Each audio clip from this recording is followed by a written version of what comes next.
Hello, everyone, and thank you all for joining the webinar today. We're going to be looking at sustainability, existing tools and best practices, and thankfully we have a couple of people on who hopefully know more about it than I do. We have Liam O'Connor, Sales and Marketing Director from Biopax Limited, and Sally O'Kane, Compliance and Sustainability Manager from Frylite Group.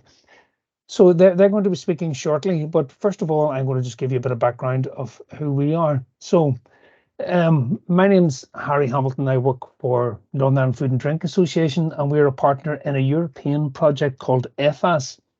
Now, AHFES is a group of 7 partners across Northern Ireland, Ireland, France, Portugal, and Spain, and we had a partner from Wales also. So that's a video there, but I'm not going to show it given that the delays earlier on. And it'll probably just not work, so I'll just move on. So ultimately, AHFES has been set up to try and create a healthy food ecosystem across this area, looking at the areas and trying to bring together people from academia, from government, and from the commercial companies together to work to try and find solutions to creating a more healthy food environment and supporting small companies in this endeavor. So we've been doing this now for a few years, and over this time we have built up a considerable amount of knowledge that we've put on the website, which I'll share the link with. And basically, we're knowledge transfer, providing services, and finding collaboration is what we've been doing over the last few years. And I would recommend that you go to the AHFES project because there is a considerable amount of information on the website that we've created, and it's all free. There's reports on recent sort of market trends across many things. About 10 reports on there. I'll just give a quick sort of head count here as we go through this. There's about 10 reports. The majority of it is training. There's 37 different training modules across and focused on food companies, and whether it's exporting or whether it's developing a new product or whether it's going through production aspects of your product. They're all there. There's a considerable amount of information that is in. It's all free, and you access it just by going to the website, and you can download all the modules. We also have carry services, but I'm afraid we're too late for to get involved in that. But there is webinars, and this webinar itself is being recorded, which will be included onto the AHFES YouTube channel, which we have, I think it's 14 or 15 different webinars and things that we've put up there that they can be accessed and can be used. But the reason we're here today is because our last work package for the program is work package 7, and that's looking at sustainability. And it's looking at, we're trying to establish, and we're doing some research into this as well as the webinars. We're doing some research into what the current positions are within the foods companies on this key topic of sustainability. So we're trying to establish a sort of benchmark, and then we're going to be producing a report over the next, well, it has to be completed by the end of February. We're going to be producing a report with recommendations on how people can, either adopt things that we've seen that other companies are doing that are easy and cost effective, or just to educate people on how they do move to this, because we know that it is a key part of local governments, and regional governments are all starting to push in this area and bring in legislation. So a lot of it can be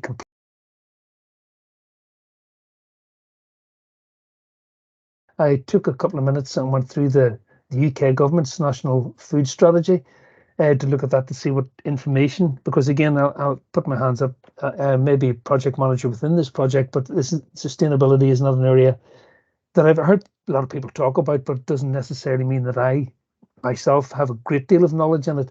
So I wanted just to understand it better. And I just pulled up a couple of graphics from the plan, which is accessible online after a bit of research, to see what the governments are promoting and what they're pushing for. And as you can see, it is increasing food fibre, fruit and vegetables, reducing our dependency on meat and HFSS foods as well. So it is where governments are recommending and trying to push us in one direction, then eventually compliance and regulations come soon after, which we we have experience, and I've been in the food industry for 35 years, and there will at some point be, if the nut isn't already, is sort of strict guidelines. And you're probably aware of it, and that's probably why you're on this webinar. You're probably aware of the recommendations and the compliance that you have to adhere to. But the recommendations, and it covers a great deal of areas. And again, I won't go through them. I won't take the time to go through them, but it was more to demonstrate that the local governments and national governments are taking this seriously, and they are coming up with recommendations and pushing companies in their manufacturing processes to be more, create more of the circular economy, be more sustainable, and be more eco-friendly. But again, one of the areas of the recommendation one, introduce sugar and salt reformulation taxes. That's already happened, and you can see that there'll be others come along behind that. That's just the start. So there's a whole range of recommendations that governments are offering. So that's one of the reasons why Northern Ireland Food and Drink and also the AHFES project are looking at sustainability to see how we can help companies communicate together and see how everyone is approaching this, and to see if we can get some sort of common ground where we can provide recommendations or even promote collaboration or group thinking in this area to help ease the pain of some of the companies who are working obviously in silos, thinking, well, how the hell am I going to solve this problem, or how am I going to produce this product and hit these targets? Competitive world we live in, and the price rises that are coming through, it makes it even more difficult. So there is certainly an awful lot to think about in this area, and it is a very key area that we should be, as a food sector, be concentrating on. And that's something that we're hoping within Northern Ireland Food and Drink and AHFES to be promoting. So again, check out the ahfesproject.com website. There's a lot of information there that you may find useful. It's going to be there for quite a while, even though the project itself is finishing up in March or February, March here. But the website will still be intact for quite a while, along with all that information. So I'm going to stop presenting, if I can here. So I'll invite then Liam, if you want to take over and take.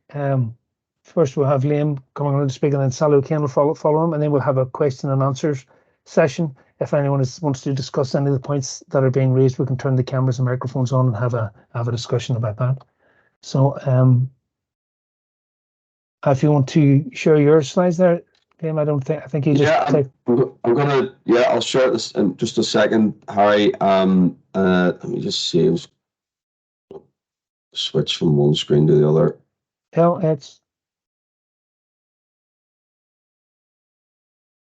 So again, can you see my? I can see your screen. Yes. Is that all good? I'm just trying to move into slideshow mode.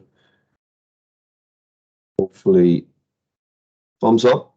Just if anyone has any questions they want to put into even the chat function there, we can pick up on that, and then we'll deal with it later on. Okay, so all good, Harry, with sound and I can hear you. Yes, yeah, everything's working fine from the side. Yeah. Perfect. Thank you very much. And thanks, Harry, and thanks to the Northern Ireland Food and Drink Association for setting this up, for inviting me to come along and have a discussion about a topic that's, I suppose, very close. I've worked in fiber-based packaging for about 11 years now. Since I graduated, just as by way of introduction for me, I'm Liam O'Connor. I'm the Sales and Marketing Director for Biopax Limited. A career spanning 20 years since graduating from the University of Indianapolis, Indiana, and University of Ulster. First 10 years working in FMCG retail food service for a number of different brands, such as PepsiCo, Britvic, Bacardi, Brown-Forman brands, Ferrero. And about 10, 11 years ago, I moved into the fabulous world of packaging, which was a big step for me, a big change. I worked for Delta Packaging as their European account manager, managing their food service QSR business. Delta Packaging in Belfast was acquired by Huhtamaki, who are one of the world's largest food, fiber, and flexibles packaging suppliers, with you know, I don't know, 36 factories across the world. So my role at Huhtamaki was to manage their McDonald's European business across a number of packaging categories, such as cartons, paper wraps, paper bags, paper cups, plastic lids, and finally paper straws. So I'm the guy that you can blame for the infamous McDonald's move to paper straws in 2018. But I do believe it was the right move for the business, and I think it generated real change. A little bit about Biopax. So Biopax is a relatively new company. It is established in Q1 of 2022, but the owner of the business is Dr. Terry Cross, who was the founder and chairman of Delta Packaging, which obviously was a huge success. So Terry's assembled a team of people, senior leaders, set up an academy here in Biopax to try and promote a career in STEM for our young people. So we know what we're doing, and we've a very experienced team here. The business at the moment focuses its strategy around sustainable packaging. We currently supply cartons and labels to the food service, retail, and drinks industry in the UK and Ireland. We are also expanding our site as I speak. We're doubling the site in size. It's situated in Springfield Business Park in West Belfast, which used to be a Caterpillar global call centre. So great initiative here in this area along the peace line to inject employment in the local economy. And as we expand the site, we're moving into different categories, different fiber-based categories, paper wraps for the food service industry, and paper cups, biodegradable paper cups. So we're moving fast. We're not hanging around, and we believe we are coming in at the right time, as you know, legislation pushes a lot of companies away from plastic into fiber-based products, and that is helping grow our business and accelerate our growth. So I'm going to talk a little bit about sustainability from my perspective, and the sort of the issues that we're facing, the issues that we know our customers are facing in the food and drinks industry here in Northern Ireland and beyond. I'm going to talk about, you know, and educate. Hopefully, some people on the call may not be aware of some of the developments in the fiber industry lately, and what that means for increasing and improving the climate change issues that we're all facing. And I'm going to talk and you know, hopefully people will walk away from the call and sort of think that they've got options here and know that we all need to kick into action to address this. So why is sustainability so important? I mean, I suppose the first 4 or 5 points here: preserving our planet, reducing pollution, conserving natural resources, creating jobs, stimulating the economy, and improving public health, and actually protecting biodiversity. The importance of all of those key points is huge, and for a business like ours, it's what drives us. We believe that, you know, properly run circular economy globally, and obviously we can only impact the markets that we're operating in. But I think that, you know, if everyone's operating responsibly and everybody is making it a strategic part of their business and their plans to get involved and promote circular economy, then we're going to help.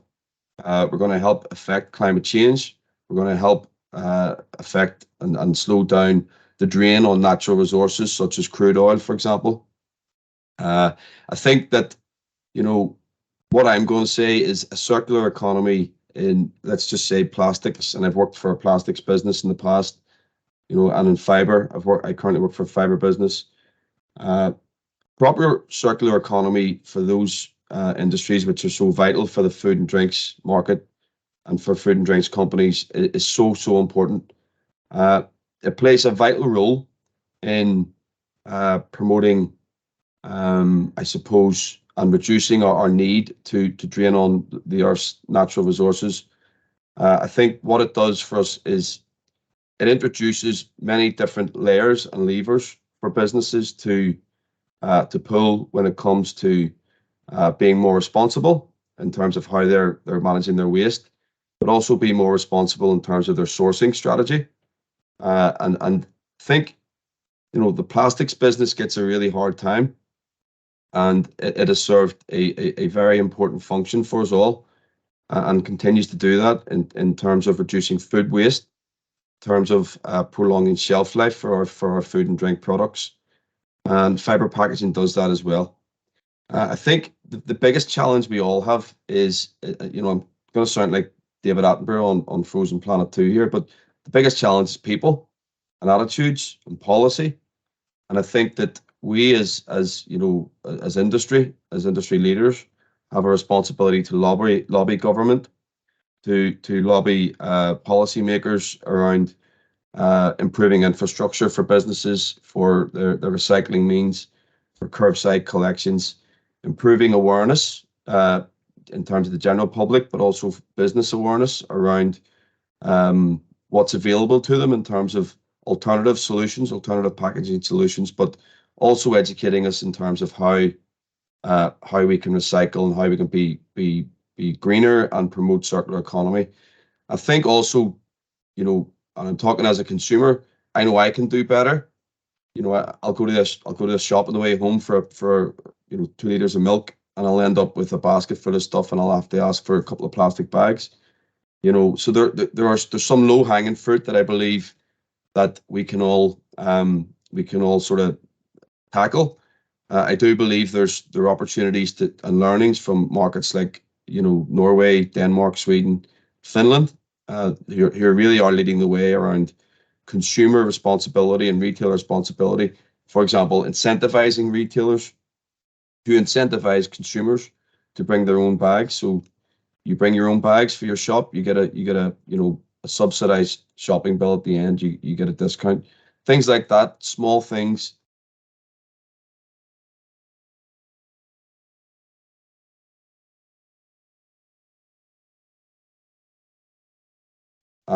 Obviously gets magnified when we stick on, programs like Frozen Planet and things like that. The reality of it is, and when you actually look at some of the numbers, it is quite alarming. As I said before, responsible plastic and virgin plastic material, which is a derivative of crude oil, is an extremely valuable commodity. And the world and our political leaders need to address the infrastructure globally around how we manage plastics. And in the absence of that, then we have problems. I mean, look at some of these alarming numbers that, by scientists are telling us that by 2060, if we don't address the plastics problem, then we're going to see upwards of 44 million tons of plastic leakage into the environment. And that obviously is going to have a significant impact on the current greenhouse gas emissions attributed to plastic, which is around 3.4%.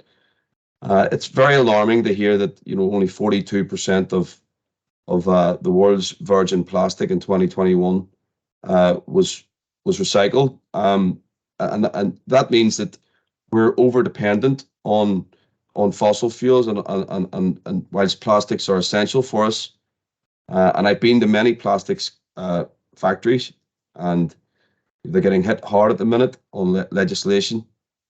The standards that they hold are, best in class. And I think the issue is around plastic leakage.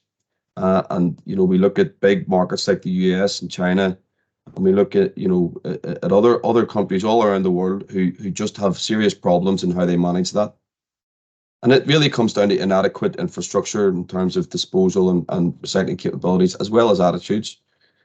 When we look at plastics in our business, because we also have to be accountable for the plastic that we use, we look at it as primary, tertiary, and microplastics. Microplastics for me is the hidden problem here.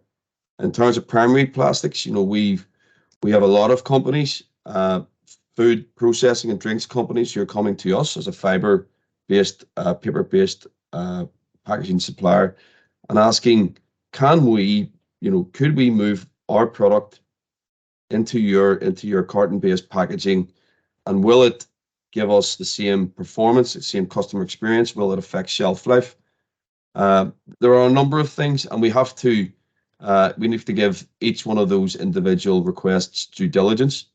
And we're lucky to have a technical team here of experts and scientists who can look into that and work in partnership. And Harry, you touched on that about what this is all about. It's about bringing us all together and sharing our learnings and leaning on each other for advice and for guidance. Tertiary packaging for us is things like pallet wrap, flow wrapping for food products, some of the LDPE plastic that's used for film on ready meals and things like that. And that is a problem, and it's an issue, and that is difficult to solve. And we're not there yet, but we're moving in the right direction.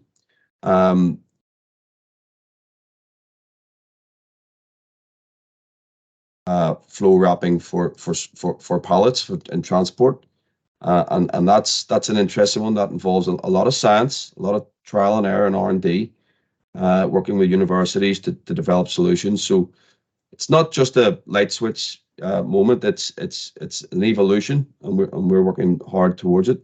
The microplastic issue is a bigger one for me because it's more difficult to solve. And microplastic leakage it's hard to see. It's everywhere. It is, it's in the streets, running into our drains and getting into our water systems. It's ending up in marine life.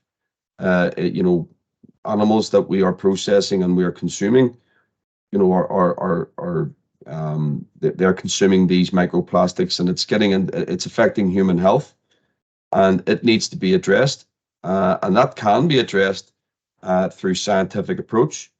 And we're looking at a number of projects that will help reduce microplastics and remove them where possible.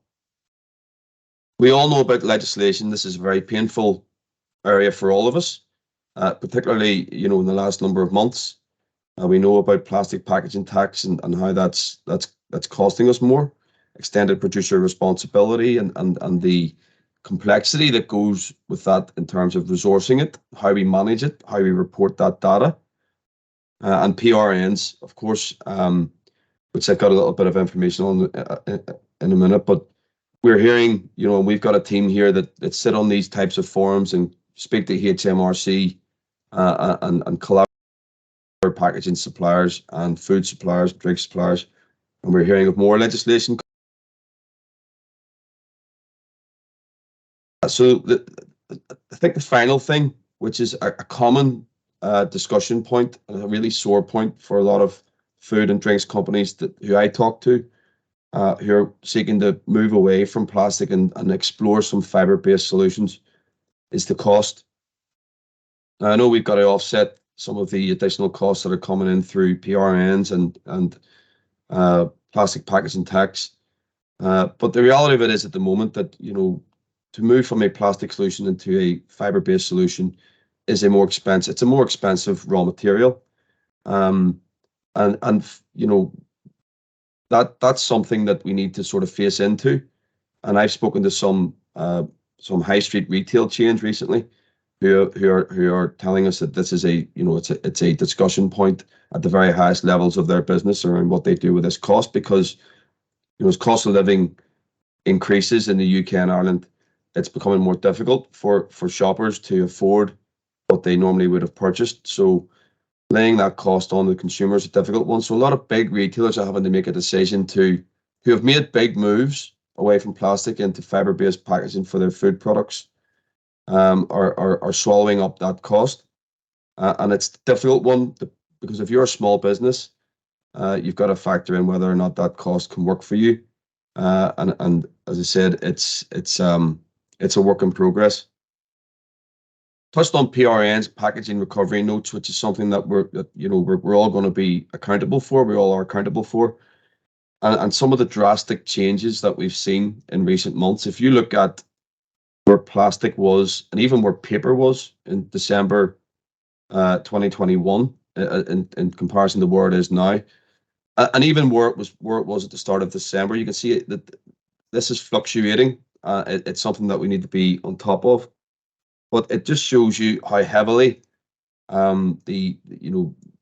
plastic is being sort of penalized in a sense that it's almost forcing a lot of food and drinks companies and also retailers and companies like ourselves, the converter, to sort of reassess and see, do we have alternative options here?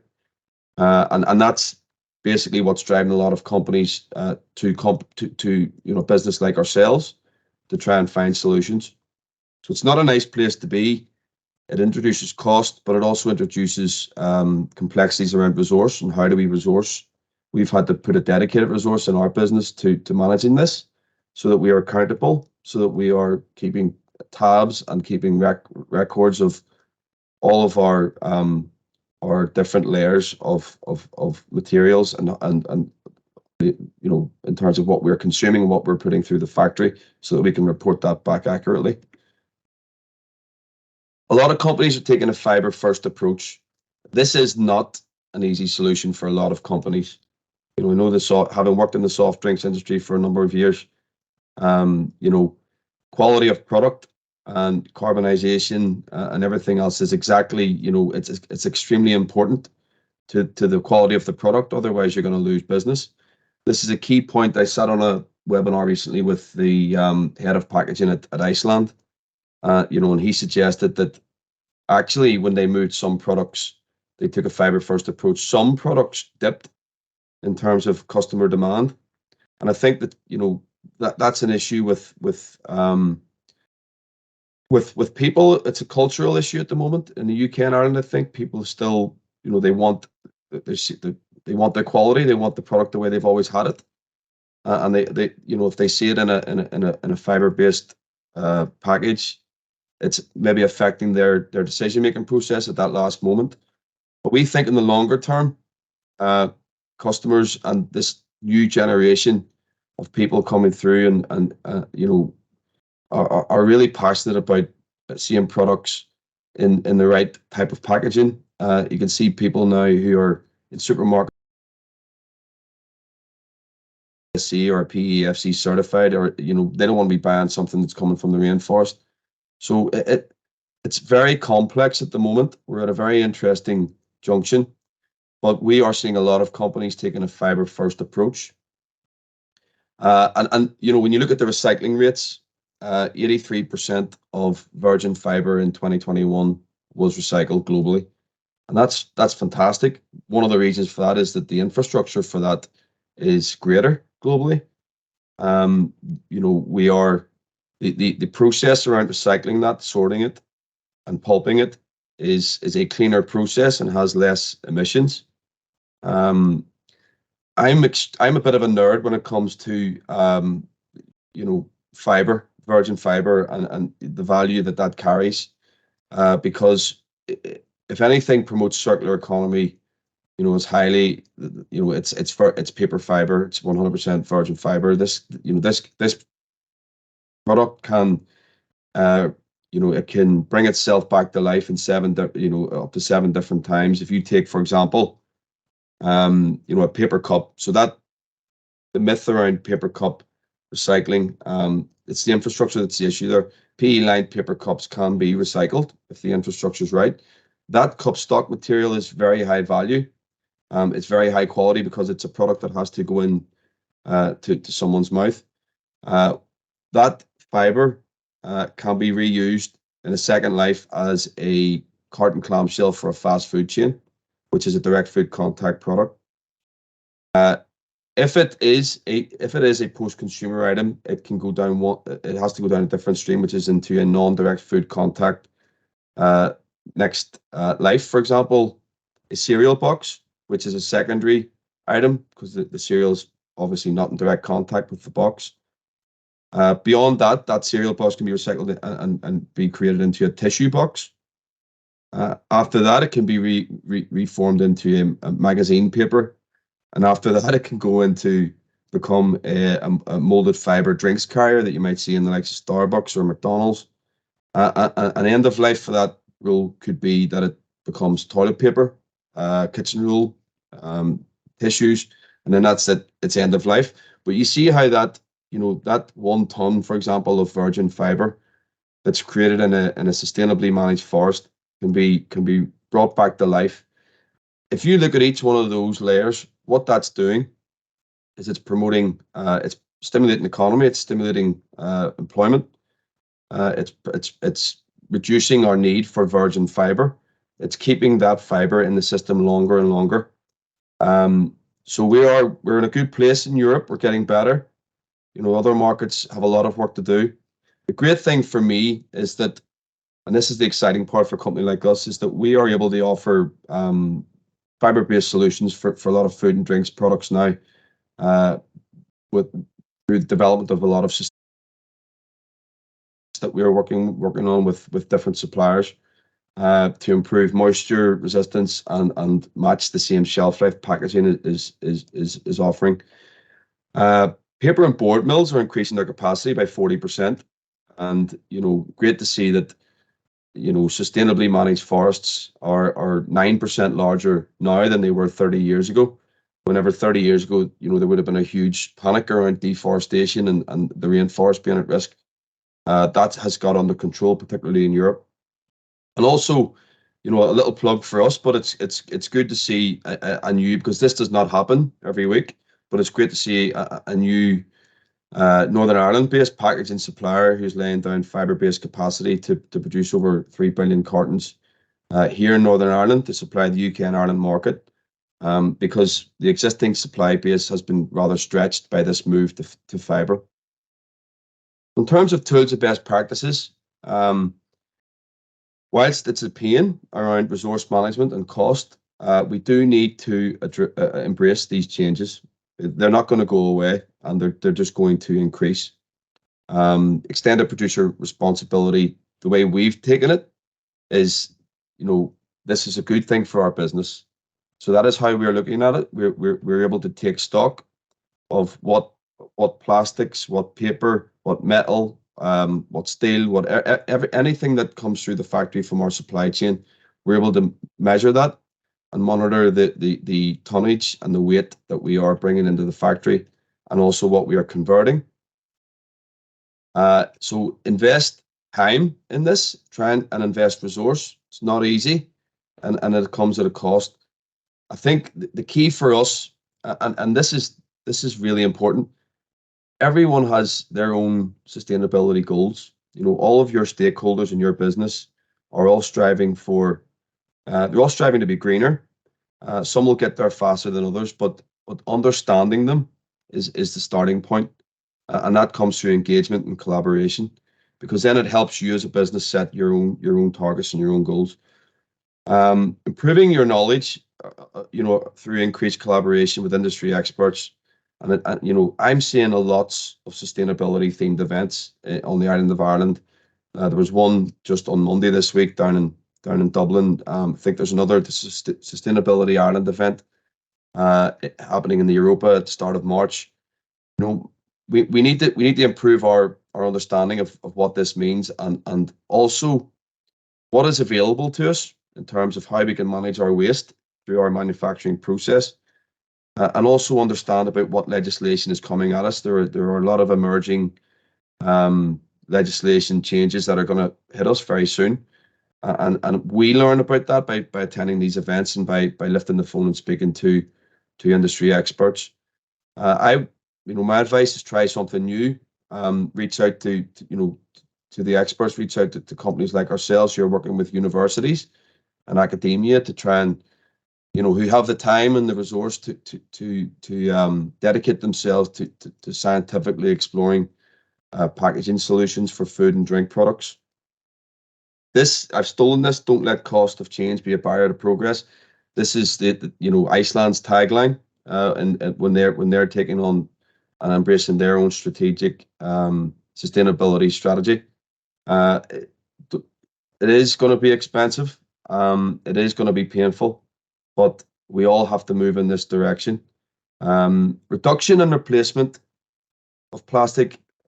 If the cost of plastic and the pain around EPR and PRNs is too much, and obviously pressure from your retail customers to be greener is becoming increasingly more stressful, then the starting point is what we have done. We've looked at all of our plastic consumption, all of the products that we're taking in. We're saying, where can we reduce? Do we have any low-hanging fruit?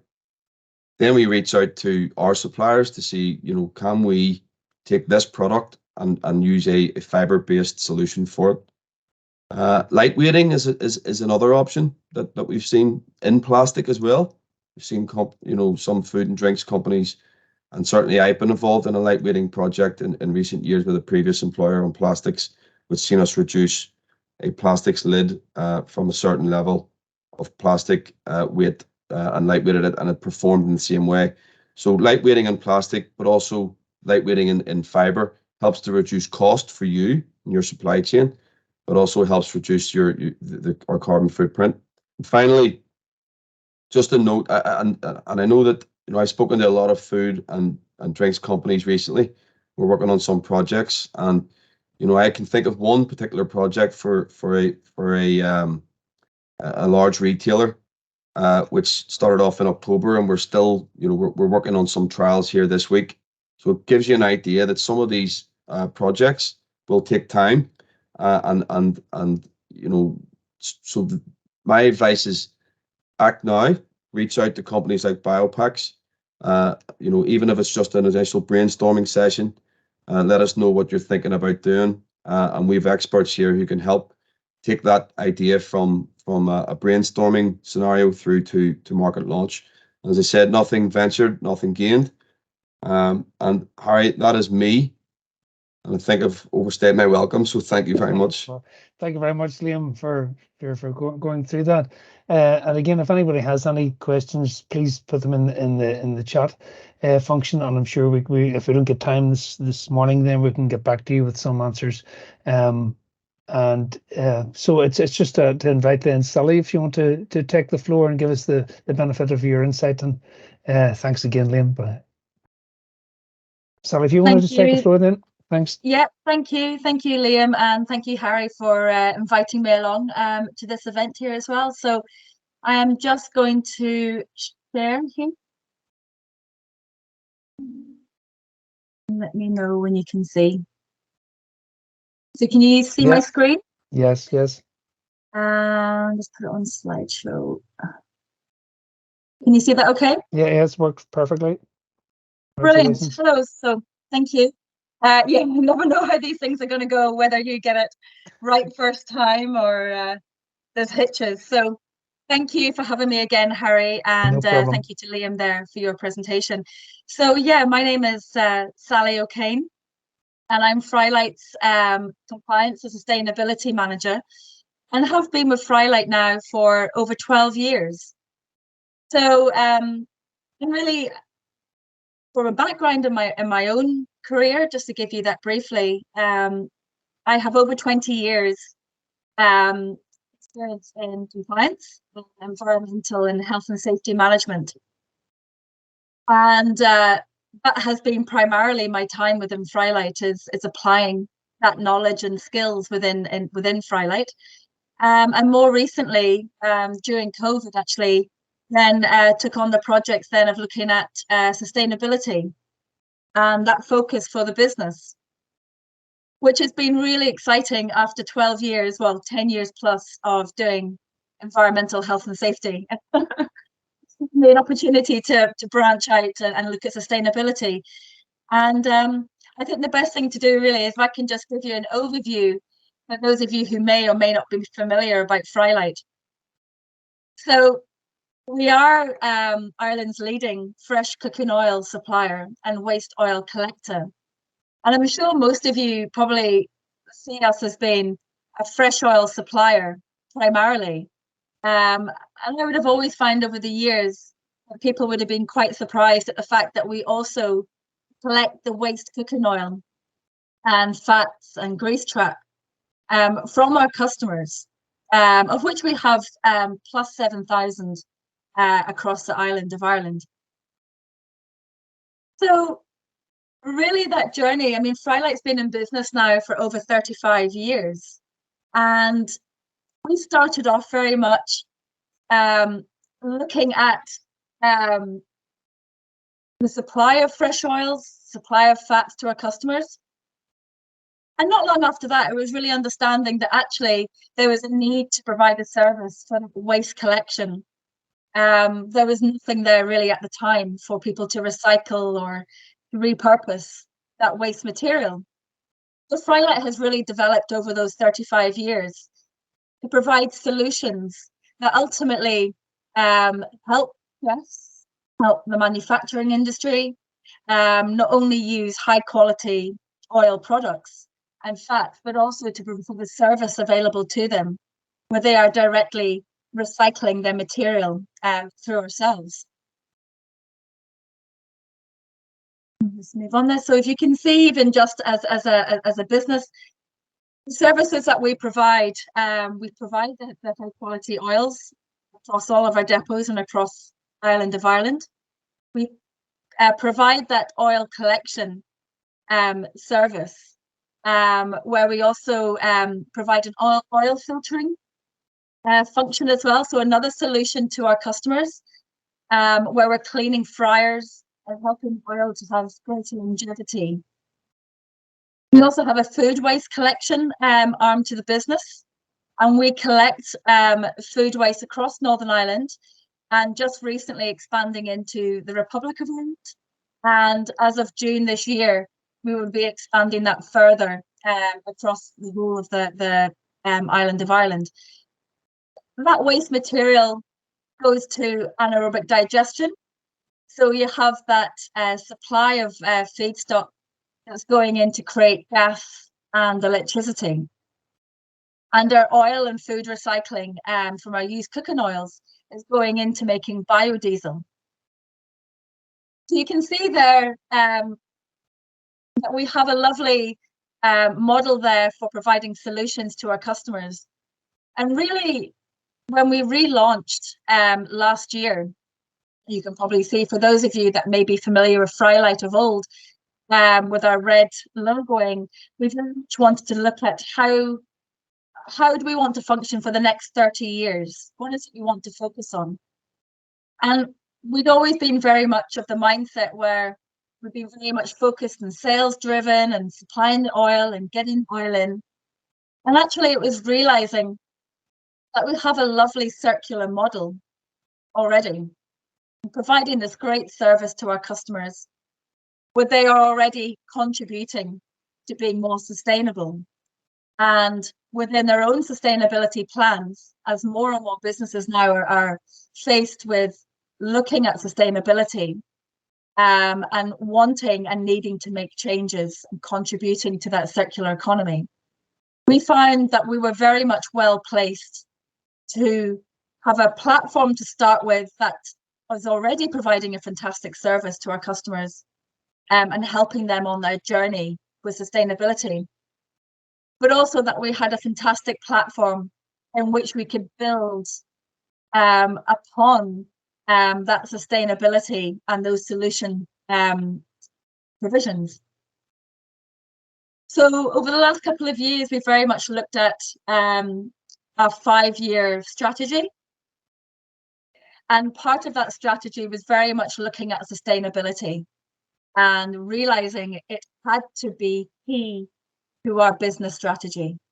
You know, it's not something that's a nice to have, absolutely fundamental.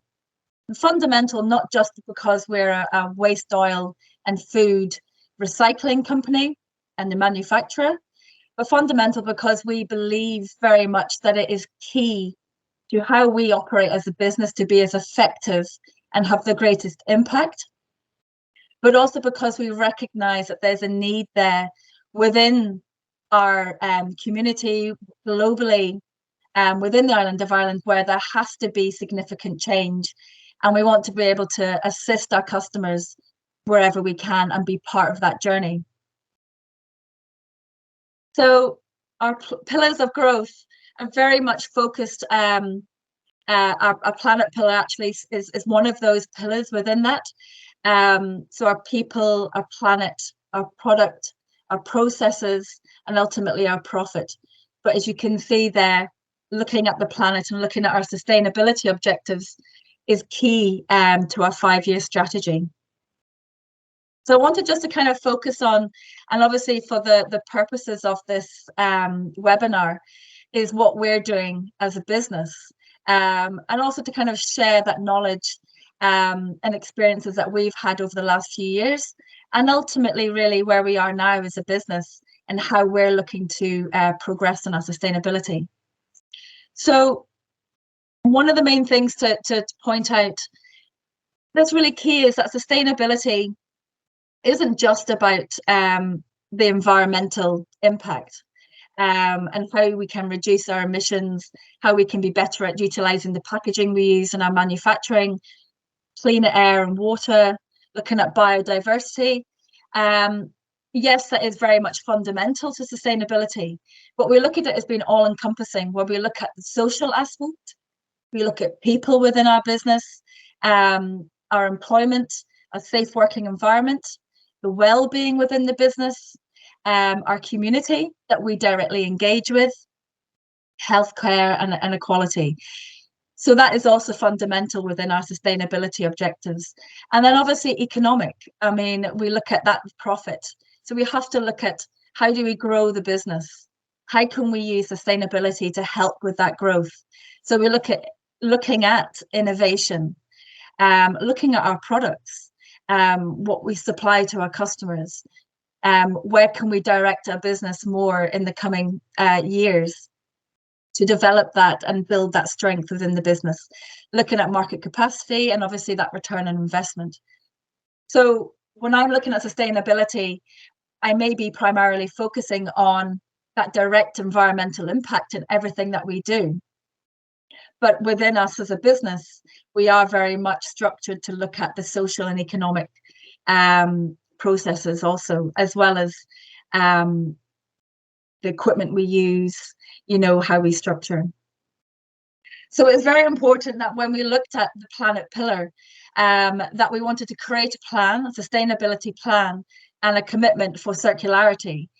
So we look very much at the why of our business as a solutions provider, and that we obviously have that potential to be market leaders in what we offer and how we provide those services.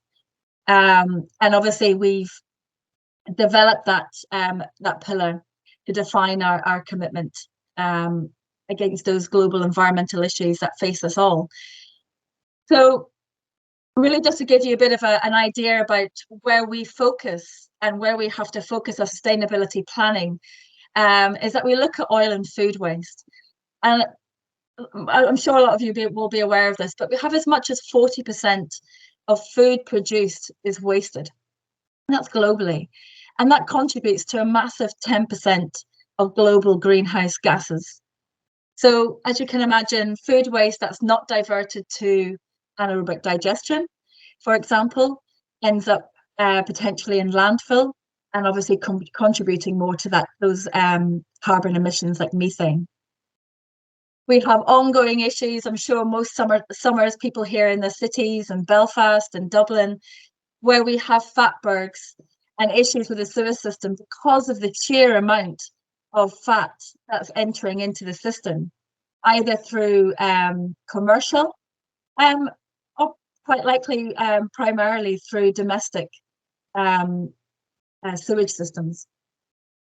In Ireland, we produce more than 1 million tonnes of food waste a year, and therefore it poses a lovely opportunity to look at really food waste into biofuel, so into gas, so biogas, and looking at electricity that's been created from that process. And it's really important to actually note that where the focus with our governments is largely along the lines of electric vehicles, but also looking at hydrogen.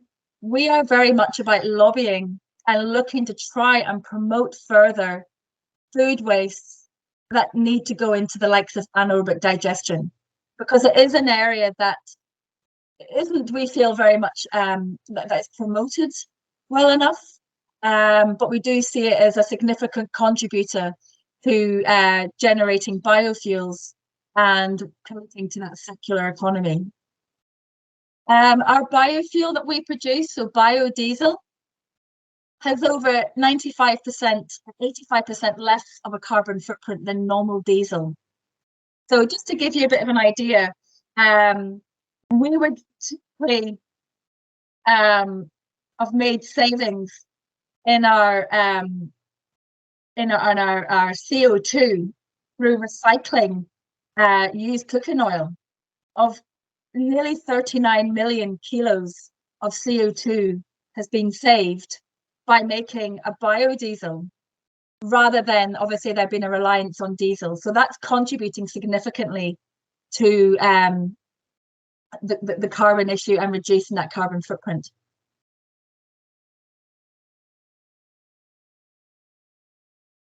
So our circular economy for Frylite, and again, I'm talking very much what we're doing within our own business, because we focus that where we're making over 40 million kilograms of CO2 savings in the recycling that we're doing, in the biofuel we're creating, and the anaerobic digestion food waste diversion.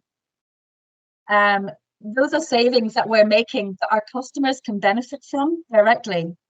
We still have 5 million kilograms of CO2 within our own internal processes. So we have distribution. So we have a fleet of over 75 vehicles running on diesel on our roads every day. We use a lot of mains gas and kerosene to generate steam that goes into our process. So we're very much about, yes, we're telling a lovely story, and there's a lot that we're doing externally from the business in those massive savings. But actually within our own processes, we have 5 million kilograms of CO2 that we want to try and pick away at, that eventually, obviously, in the years to come, we work towards net zero. So the target is for us to look at the likes of our scope 1, our energy consumption emissions. So that's our diesel, our kerosene, our gas.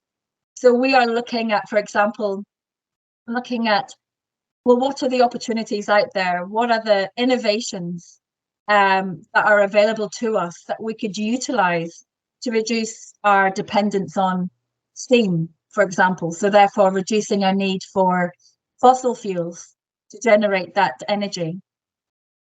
Very much with that as well, it's important, I think, and I think for any businesses that are listening today who may be thinking about, where do we start? Where do we start? It's such a massive topic that we have to be part of. It's really, really important that everybody starts by understanding what is their energy consumption. So getting to understand what is your carbon footprint. So for the manufacturing that you do, the processes that you undertake, for me, it's very much about, start the environmental accounting. So meter all your electric appliances, if you have a manufacturing process. Look at your gas consumption and work out the consumption per item of equipment, per plant that's utilizing that gas. So it's really, really key to be able to benchmark where you're at now. And then obviously from that point, it allows you to become more organized, to look at the areas where you can start to make changes, or start to focus the efforts and cost and finance into finding a solution for that. So for us in Frylite, we're very much about benchmarking and looking at our scope 1, 2, and 3 emissions. And we're very much dedicated to using that to outline our sustainability plan, and then to focus on our targets for that carbon reductions. So, but it is really important as well, and I know Liam touched on this during his presentation also, is that it is really important that we need to look at innovation. There's so much that is happening now with regards to equipment and innovations that are available to us. Now, there's obviously a cost, but there's so much available that you really have to be taking part in discussions and webinars and events to get a good understanding about how far you can go to creating change within your business model and your energy consumption. But really key, and I've always been quite a strong advocate for this, is communicating with all stakeholders, and obviously in forums like this as well. It's really important to share that knowledge or share those discussions or queries or concerns. But I think it's really important as well is that I think a lot of the solutions that we're going to be that will be facing us against our challenges is that we probably will need to collaborate more.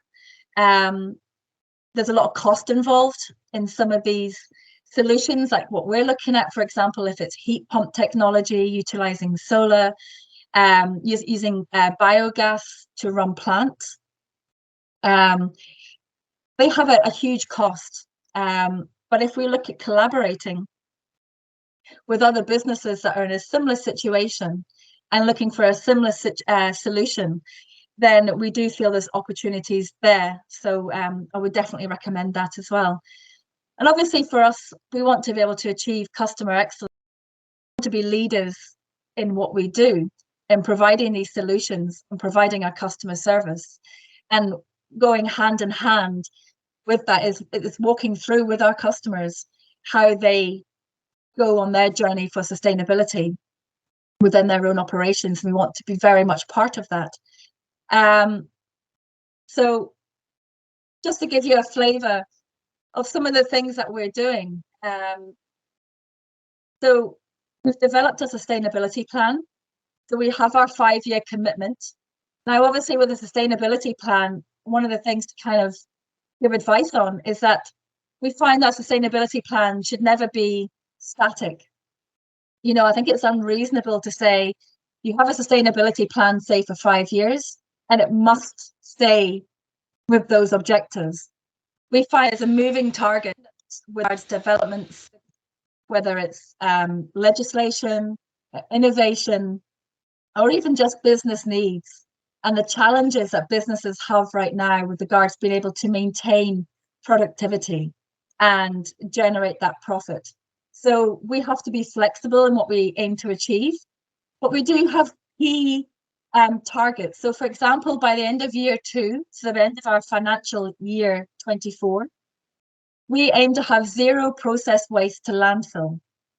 And currently we have a lot of material that comes into us from our customers, which could be single-use plastic, it could be metal through knives and forks, or various other plastic items.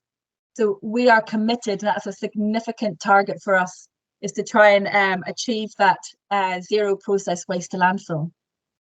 We want to expand on our use of renewables. So we currently have a truck that utilizes biogas. We want to expand on that. We also want to expand on the use of electric fleet. And again, there's easy wins with regards to our sales and commercial vehicles, but it's harder for us to try and achieve those developments with electric vehicles. So for our vans and our trucks. So we're just constantly doing trials and working closely with those providers to get the best solution for our business and cost that out.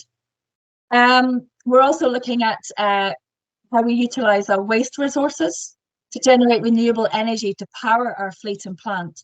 So we're very much about, we have those strong relationships with those anaerobic digestion facilities, and to build on those relationships and look at how we could potentially use that electric and that gas to power our fleet primarily, but also our plant. Again, it's achieving ISO recognition. You know, we want to be able to do that in environmental and energy compliance. And again, just to finish up on that presentation there is really the benefits that we see as a business. I mean, obviously for Frylite, it's an excellent opportunity for us to develop our circular model. So I suppose in a way we do have a bit of a head start, but that doesn't mean to say that we should be lax. So very much the benefits to us is expanding our circular model to increase our profit through our innovation and sustainable practices. Our environment, obviously, committed to reducing our carbon footprint and protecting the environment. So say, for example, a key objective that I actually didn't have on that earlier slide is looking at our plastic, because our plastic is one of our main raw materials. But we use primarily virgin plastic for our buckets, because our buckets have to be food grade, they have to be durable, and they have to be reusable. So we have a circular loop within that virgin material where we reuse the bucket through sterilize and wash process. And at the end of its life, we then have that reprocessed through a plastics reprocessor. And we're currently working on a project where we want our barrels and our wheelie bins, which don't need to be food grade, to be made of a minimum of 30% plastic.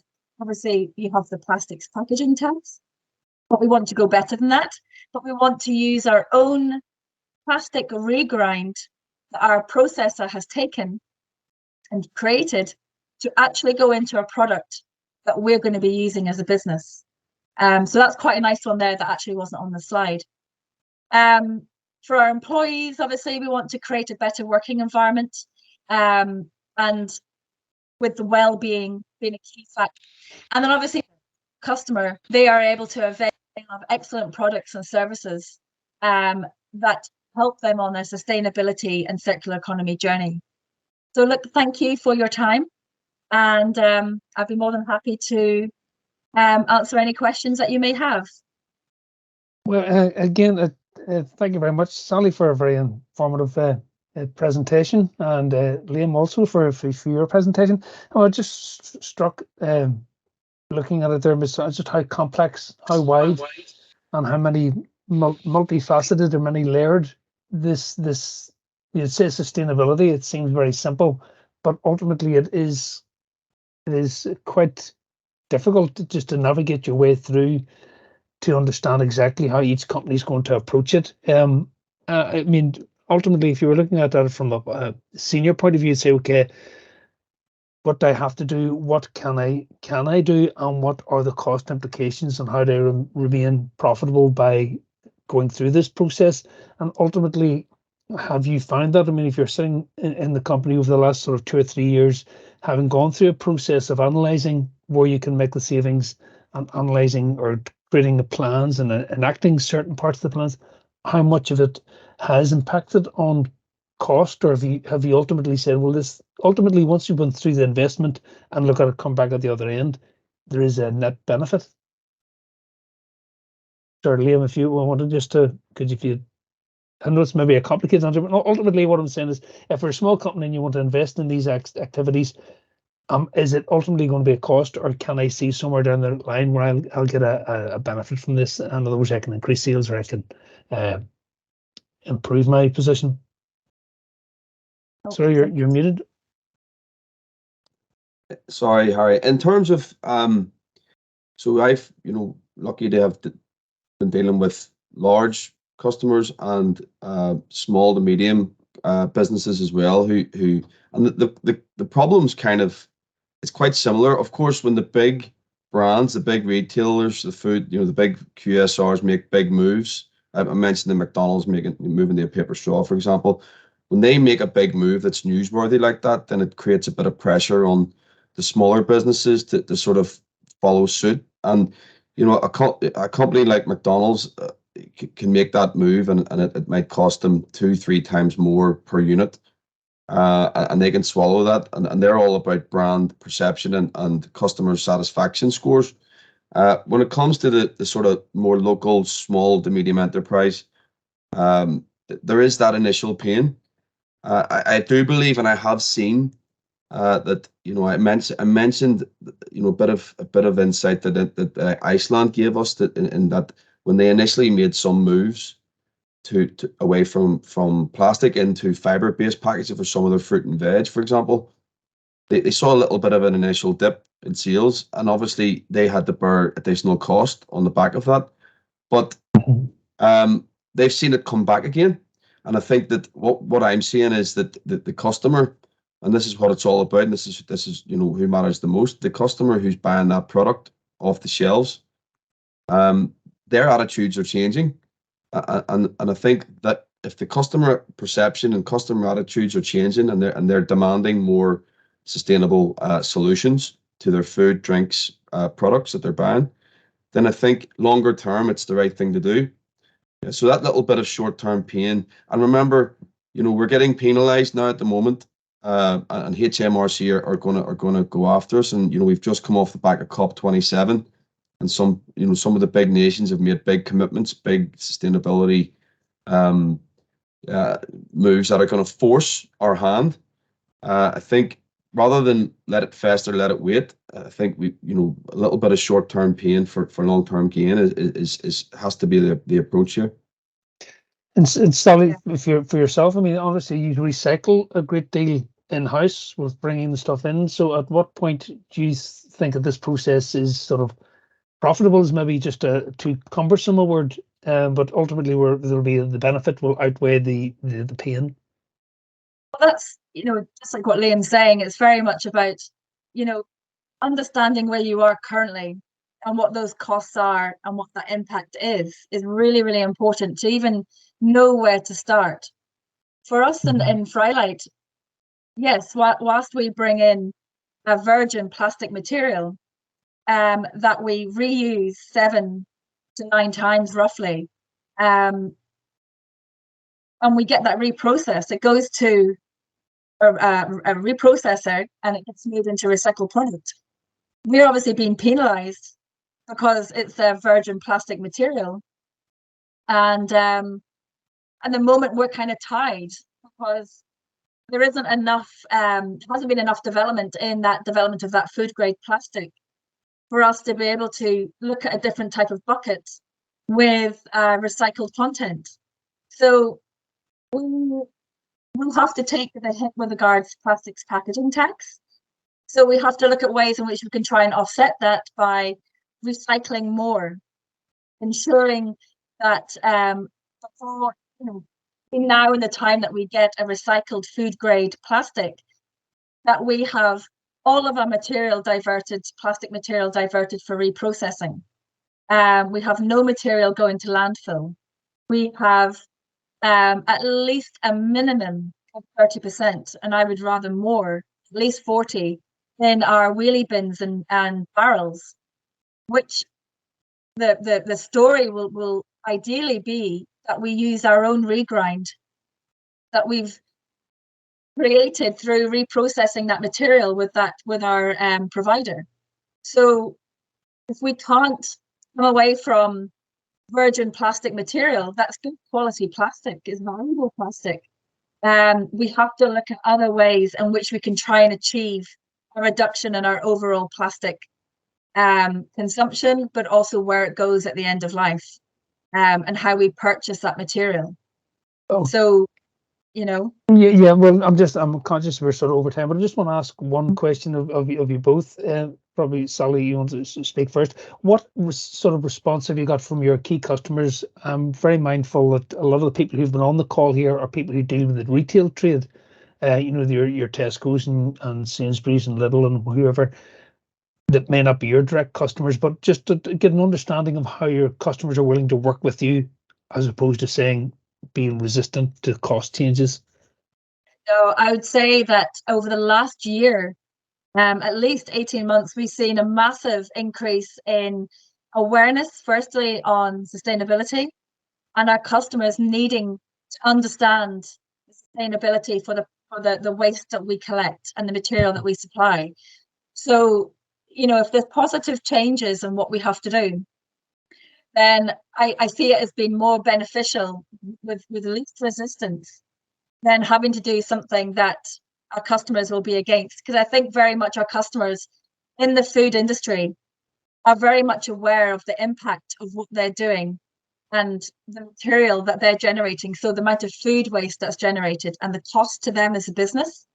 So we work with those businesses, small to large, to look at ways in which they can reduce the amount of food waste they're producing. You know, so we want to collect food waste, but equally, we're very much committed to helping our customers reduce the waste that they're creating. About yourself, those positives. Sorry, Liam, what about yourself? What about your customers? How are they responding? Well, I think that I can give you two really quick examples how. So talking to two different food processors who will remain unnamed, but both supply into all of the aforementioned retail groups that you just referred to. So on the one hand, you have one customer who is saying that that their retail customer is extremely brand conscious. They want to be green. It's part of their sort of ethos, if you like, to lead the way on sustainability. So that retailer, they're telling me, it might not be an issue for them to pass this cost on. They'll absorb it because what they might get back on brand scores, on customer perception, it could generate footfall for them. On the other hand, I had another customer who freaked out actually whenever I was giving them an indication of what the a carton equivalent of what their product, their current plastic product looks like, what it costs, and in this case it was, I think, two maybe three times more than what they were paying for the plastic side of it. Of course, they'll offset what they're being sort of penalised on in terms of plastic packaging tax and PRNs, but we're still talking to that customer, and it's now become a conversation. It's a new discussion for all of these companies to have with, they've got to sit down and say, right, our packaging spend was this, but it could be this now. What does that mean on the unit cost? What does it mean for our profitability?